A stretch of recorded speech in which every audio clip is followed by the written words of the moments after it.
আসসালামু আলাইকুম প্রিয় শিক্ষার্থীবৃন্দ, ওয়েলকাম টু মাই চ্যানেল। আশা করি তোমরা ভালো আছো। আমি আল্লাহর রহমতে অনেক ভালো আছি। তো আজকে আমি তোমাদের এসএসসি ফিজিক্সের দশম অধ্যায় নিয়ে আলোচনা করব। তোমাদের দশম অধ্যায়ের যে এমসিকিউগুলো আছে এইগুলো নিয়ে আজকে আমি তোমাদের সাথে আলোচনা করব। তো দেখো, তোমরা অলরেডি টেস্ট পরীক্ষা দিছো, তোমাদের টেস্টের রেজাল্টও হয়ে গেছে, তোমাদের ফর্ম ফিল আপটা হয়ে গেছে। এখন তোমরা আশা করি ঘরে বসে প্রিপারেশন নিচ্ছ। তো দেখো, তোমাদের দশম অধ্যায়ের আমার সৃজনশীল অনেকগুলো প্রশ্ন রয়েছে, অর্থাৎ স্থির বিদ্যুতের উপরে, কিন্তু এমসিকিউ নিয়ে তেমন কোনো আলোচনা আসলে ওরকম নেই। তো আজকে ভাবছি যে এই অধ্যায়ের মানে তোমাদের কাছে একটু কঠিন মনে হয় যে ম্যাথমেটিক্যাল টার্মের যে এমসিকিউগুলো আছে এইগুলো নিয়ে যদি আমি একটু কথা বলি, এটা তোমাদের জন্য আমার মনে হয় ভালো হয়। আর আমি এখানে মূলত বিভিন্ন যে বোর্ডে আসা প্রশ্নগুলো, অর্থাৎ বিগত হয়তো 5 বছর আগে, 7 বছর আগে, বা এই যে 24, 23, 22 এই এই সালের যে আসা প্রশ্নগুলো আছে এই প্রশ্নগুলো নিয়ে আমি আলোচনা করব। এরপরে তোমাদের টেস্ট পরীক্ষাতে আসছে যে প্রশ্নগুলো, বিভিন্ন স্কুলের যে প্রশ্নগুলো আছে, তোমাদের কাছে একটু কঠিন মনে হলে সেগুলোও আমাকে কমেন্টস করতে পারো, সেগুলো নিয়ে আমি ক্লাস ইনশাল্লাহ দেওয়ার চেষ্টা করব। তো আজকে আমি তোমাদের সাথে কিছু প্রশ্ন নিয়ে আলোচনা করি। আশা করি তোমরা পুরো ক্লাসটা জুড়ে আমার সাথে থাকবে। দেখো, যে আমি প্রথম যে প্রশ্নটি আলোচনা করব, দেখো, একটি ধারকের ধারকত্ব 20 মিলিফ্যারাড। একটি ধারকের ধারকত্ব 20 মিলিফ্যারাড। ধারকটিতে 1000 ভোল্ট পটেনশিয়াল দেওয়া হলে কি পরিমাণ শক্তি জমা হবে? প্রশ্নটা আসছিল Viqarunnisa Noon school and college, Dhaka. এবার এটা ক্যাপাসিটর নিয়ে যে প্রশ্নটা, দেখো, ধারকে সঞ্চিত শক্তির রাশিমালা। তোমরা স্থির বিদ্যুতের দেখবা শেষের দিকে টপিক্সটা আছে, ক্যাপাসিটর যেটা ধারক। তো এখান থেকে আমি তোমাদের একটু বিস্তারিত ভেঙে ভেঙে দিচ্ছি যে কীভাবে এটা করতে হবে। আর শর্টকাটের বিষয়টা হলো কি, আসলে তুমি সূত্র জানলে তোমাকে তো এত বিস্তারিত করতে হবে না, জাস্ট ক্যালকুলেটর ধরলে দেখবা হয়ে যাচ্ছে। তো আমি এটা একটু প্রথমে দেখে দিই বিস্তারিত। যে 20 মিলিফ্যারাড এটা দেওয়া আছে। কি দেওয়া আছে? এটা ধারকত্ব। তো এখানে যেটা দেওয়া আছে, দেখো, 20 মিলিফ্যারাড, ধারকত্বকে সি দ্বারা প্রকাশ করে, ক্যাপাসিট্যান্স। তো সি ইকুয়ালস 20 মিলিফ্যারাড। মিলিফ্যারাডকে কি করবা? ফ্যারাডে কনভার্ট করবা, কারণ মিলিফ্যারাড তো আসলে, মিলিফ্যারাড হলো যে ফ্যারাডের চেয়ে 1000 গুণ ছোট একটা একক। তো এটাকে তোমাকে এসআই একক ফ্যারাড করতে হবে। তাহলে 20 মিলিফ্যারাডকে ফ্যারাড করবা। কিভাবে ফ্যারাড করবা? এই জায়গাতে কিন্তু একটু ভুল হওয়ার সম্ভাবনা। আমি দেখছি যে আমার লাইফে দেখছি অনেক স্টুডেন্ট, তারা ঠিক এই একক কনভার্ট করা, যে গ্রামকে কেজি করবে, সেন্টিমিটারকে মিটার করবে, মিলিমিটারকে মিটার করবে, মিলিমিটারকে সেন্টিমিটার করবে, বা মিলিফ্যারাডকে ফ্যারাড করবে, এই যে এককগুলো কনভার্ট করা, এখানে কিন্তু ভুল করে। তাদের সমস্যা কি, যে আমি ভাগ দেব না গুণ দেব। এই যে এখন মিলিফ্যারাডকে ফ্যারাড করব, এটাকে আমি ভাগ দেব না গুণ দেব। আচ্ছা, সেটা বুঝলাম, কত দিয়ে ভাগ দেব? এটা 10 দিয়ে, 1000 দিয়ে, 100 দিয়ে, কি দিয়ে ভাগ দেব না গুণ দেব? এই সমস্যাটা। তা আমার মনে হয় যে এই সমস্যাটা তুমি যদি একটু একটু দেখো, সচেতন থাকো, আর কিছু বিষয় যদি মনে রাখো, এটা কিন্তু সহজেই কাজ করতে পারবা। মিলিফ্যারাড করবা কি? ফ্যারাড। এখন তুমি দেখবা আসলে তোমার টার্গেট কি, করব ফ্যারাড, আছে মিলিফ্যারাড। তো মিলিফ্যারাডটা হলো একটা ছোট একক, তুমি করবা কি? বড় একক। তুমি মনে রাখবা, যে কোনো ছোট একটা একককে যখন বড় এককে কনভার্ট করবা, যেমন তুমি গ্রামকে কেজি করতে চাচ্ছ, সেন্টিমিটারকে মিটার করতে চাচ্ছ, অথবা মিলিফ্যারাডকে ফ্যারাড করতে চাচ্ছ, অর্থাৎ ছোট একক থেকে বড় একক করবা। মিলিফ্যারাডটা কি একটা ছোট একক না? ছোট একক কার তুলনায়? ফ্যারাডের তুলনায় ছোট না? তাহলে আমি এখানে বলতে পারি, হ্যাঁ, আমার মিলিফ্যারাডের চেয়ে ফ্যারাডটা হলো একটা বড় একক। তাহলে আমরা এখন দেখো, এক ছোট এককে বড় এককে কনভার্ট করতে চাচ্ছি, কি কাজ করতে পারি? এই 20 মিলিফ্যারাডকে ছোট এককে বড় একক করতে হলে সবসময় তোমাকে মনে রাখতে হবে, ভাগ দিতে হবে। ছোট একটা এককে যখনই বড় একক করবা, এটা মাথায় রাখলে হবে। ছোট একটা এককে বড় এককে কনভার্ট করবা, ছোট বড় কিন্তু আবার চিনে ফেলতে হবে যে কোনটা ছোট কোনটা বড়। তোমরা দেখবা তোমাদের প্রথম অধ্যায়ের মধ্যে এই বিষয়গুলো কিন্তু দেওয়া আছে। প্রথম অধ্যায়ের মধ্যে সম্ভবত 17 পৃষ্ঠাতে যাবা, ওইখানে গেলে কিন্তু এই যে দেখবা যে সেন্টি, মিলি, মাইক্রো, ন্যানো, হ্যাঁ, এই যে ছোট ছোট এককগুলো দেওয়া আছে। আবার পাশে দেখবা বড় বড় একক যেগুলো সেগুলো দেওয়া আছে। এখন দেখো যে মিলি হলো একটা ছোট একক, ফ্যারাড এখানে মিলি ফ্যারাডসে ফ্যারাড বড় একক, তাহলে এখানে তুমি ভাগ দিবা 20কে ভাগ দিবা কত দ্বারা ভাগ দিবা? মিলির সে ফ্যারাড হলো 1000 গুণ বড়, অর্থাৎ সম্পর্কটা এরকম কিন্তু যে 1 ফ্যারাড মানেই হলো 1000 মিলি ফ্যারাড, ঠিক আছে না?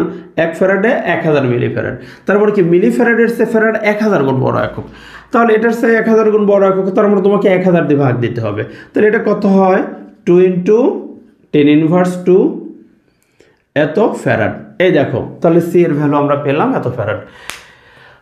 1000 ভোল্ট পটেনশিয়াল, পটেনশিয়াল অর্থাৎ কি বিভব, পটেনশিয়াল অর্থ কি বিভব, তাহলে ভি ইকুয়ালস 1000 ভোল্ট পটেনশিয়াল দেওয়া হলে শক্তি জমা হলো কতটুকু? ইউ, ধারকের সঞ্চিত শক্তি ইউ ইকুয়াল হট। এখন দেখো তুমি সঞ্চিত শক্তির রাশিমালাটা যখনই দিবা ইকুয়ালস হাফ CV²। এবার কিন্তু অঙ্ক হয়ে যাবে হাফ ইন্টু সি এর ভ্যালুটা কত? 20, সরি এখান থেকে আমরা তো কনভার্ট করছি 2 × 10⁻² ইন্টু ভি এর ভ্যালু 1000-এর উপরে স্কোয়ার, 2 কেটে গেছে, 10⁻² গুণন 1000, এই যে 10⁻² গুণন 1000 স্কোয়ার। এখান থেকে তুমি এই দুটোকে গুণ করো ক্যালকুলেটরে, অথবা তুমি এখান থেকে নিজেই দেখতে পাচ্ছ যে ঠিক আছে 10⁻² মানে কি 1/100 গুণন 1000 স্কোয়ার মানে 1000 গুণন 1000, এই যে 2 শূন্য কাটছে, তাহলে কত হয়? 10,000 জুল। শক্তি কত পাচ্ছ? 10,000 জুল। হয়ে গেল। তো এইটা তোমাকে আমি বিস্তারিত একটু বোঝাচ্ছি, যে জন্য আমার কিন্তু সময় লাগছে। এখন তোমার যে কাছে 1 মিনিট সময় MCQ, সে তুমি খুব দ্রুত করবা। কিভাবে? যে তোমার মাথায় থাকবে যে সঞ্চিত শক্তির রাশিমালাটা কি। সঞ্চিত শক্তির রাশিমালা হলো ইকুয়ালস হাফ CV²। তো এইখানে তুমি ভ্যালুগুলো বসিয়ে দিলে দ্রুত, তুমি তো এখানে আসলে কি কি দেওয়া আছে সেগুলো খাতায় লিখতে যাবে না, সরাসরি তুমি ক্যালকুলেটর ধরবা। যে ক্যালকুলেটর ধরে এখান থেকে তুমি হাফ উঠাবা, হাফ গুণন সি এর ভ্যালুটা উঠায় ফেলবা, এবং মিলি ফ্যারাডকে তুমি ফ্যারাডে কনভার্ট করলে কি হয়? তুমি সরাসরি কি কাজ করো যে 20 মিলি ফ্যারাড। তো 20 মিলি ফ্যারাড মানে কি? 20কে 1000 দিয়ে ভাগ দিতে হবে, অর্থাৎ তুমি ক্যালকুলেটর সরাসরি তুলবা 20 × 10⁻³ ফ্যারাড, এই যে এটা তুলবা। সরাসরি 20কে যেহেতু 1000 দিয়ে ভাগ দিচ্ছ, অর্থাৎ 10⁻³ দিয়ে তুমি গুণ দিচ্ছ আসলে, এই যে সরাসরি এটা তুলবা তুমি। তাহলে এখানে এটা, এরপরে ভি এর ভ্যালু 1000 দিয়ে স্কোয়ার করে দেবা। জাস্ট ক্যালকুলেটার একটু দেখবা যে 30 সেকেন্ডের মধ্যে তোমার হয়ে যাবে, তুমি যদি সূত্রটা মনে রাখতে পারো। আচ্ছা ওকে, আমরা নেক্সট আরেকটা কোশ্চেন আলোচনা করি।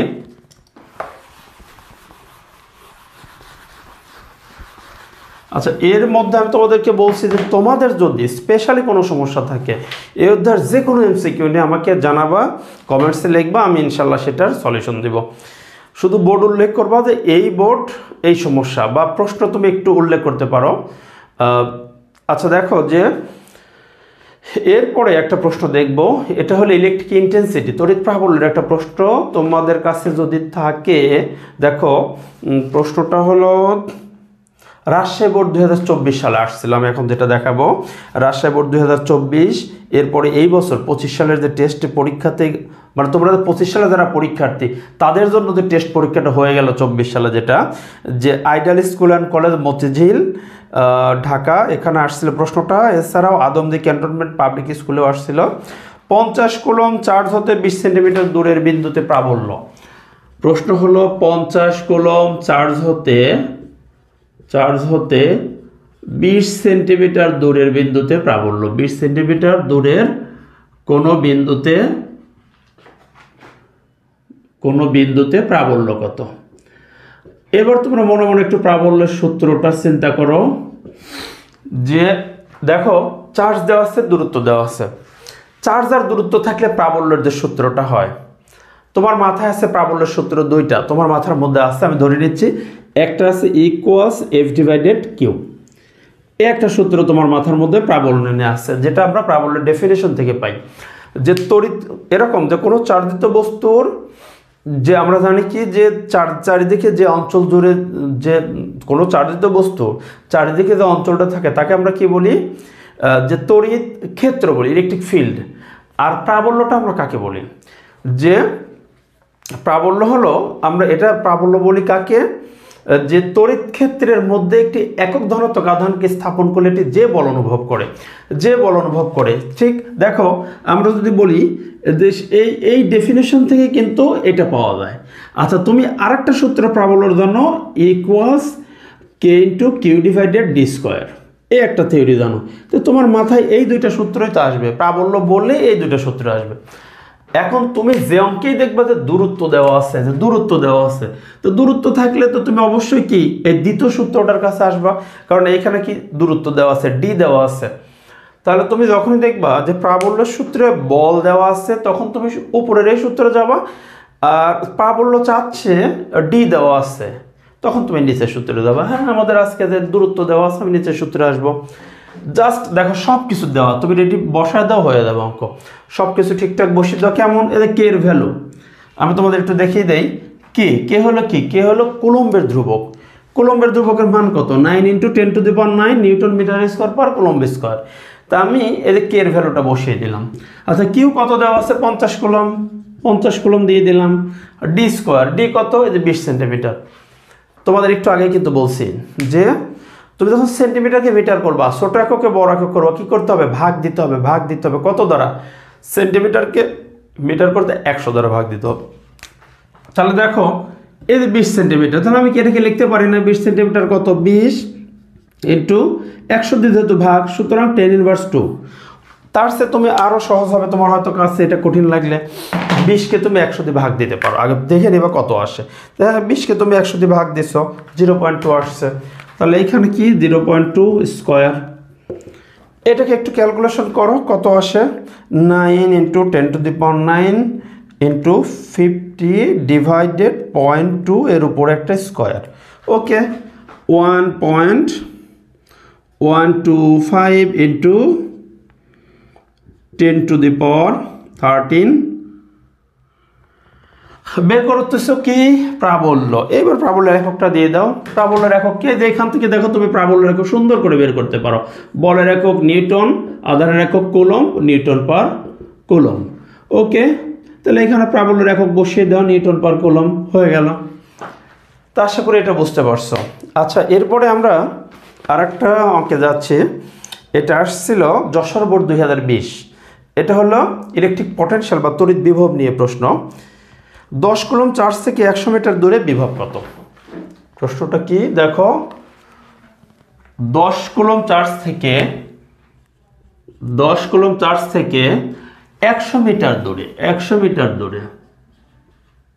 মিটার দূরে কোনো বিন্দুতে এই প্রাবল্যের জায়গায় জাস্ট কি বিভব কত।